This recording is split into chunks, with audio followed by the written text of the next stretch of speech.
Good evening, everyone. The terror didn't stop with the first explosion, as you'll see here in this version of the video that's been put into slow motion for you.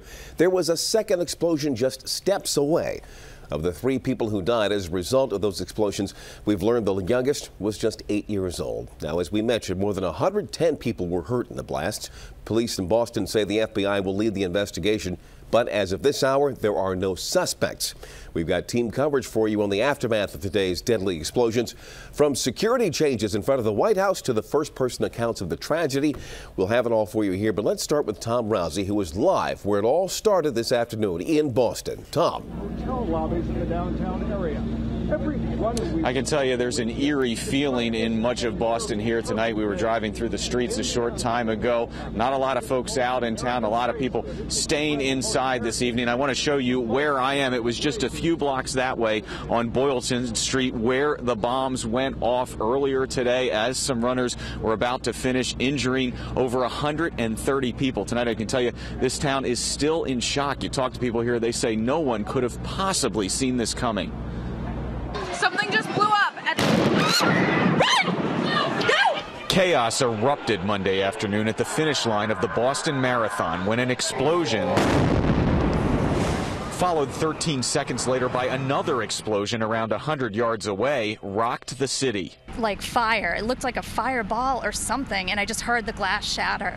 Authorities say more than 130 people were injured and at least 3 were killed when 2 apparent bombs ripped through a crowded sidewalk packed with runners, their families, and fans. I literally saw the garbage barrel explode. I saw the flash, the fire, the smoke, and I just ran as fast as I could. Medical personnel were already there to tend to tired and injured runners after the race, so their response was very quick.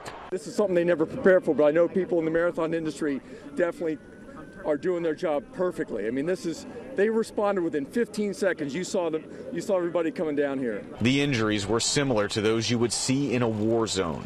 I saw one guy with his legs gone at the knees, some ankles and feet missing, shrapnel wounds on people on the sides of the head, and other things. It's just not good. The wounded were quickly taken to area hospitals, and volunteers soon arrived to start giving blood.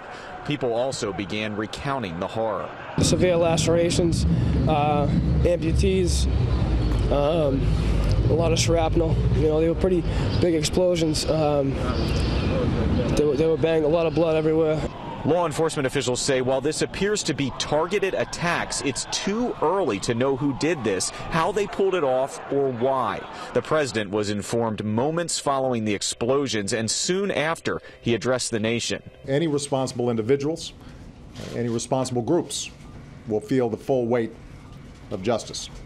I can tell you there were many local runners from the D.C. region here today. About 40 to 50 of them were from a group called the Montgomery County Road Runners. I'm told they believe all of them are okay tonight. One of them is right here, Dan DeFonso of Rockville. And just tell us, Dan, you were telling me earlier, this is kind of the Super Bowl of running. How sad is it that this event has been marred forever? Yeah, it really is. I mean, this is a big event for a lot of people. They spend their whole lives trying to qualify for it. Many people train all year, and to have something like this is just absolutely catastrophic and hard to fathom what the families are going through. All right, Dan, thank you so much. Glad all your members are okay. Dan said he was about a block and a half from Boylston when those bombs went off, so he and the group he was with are okay. But some of the members of the group did hear those bombs go off, he said, and were not far from where they exploded. Live tonight in Boston, Massachusetts, I'm Tom Rousey, ABC 7 News.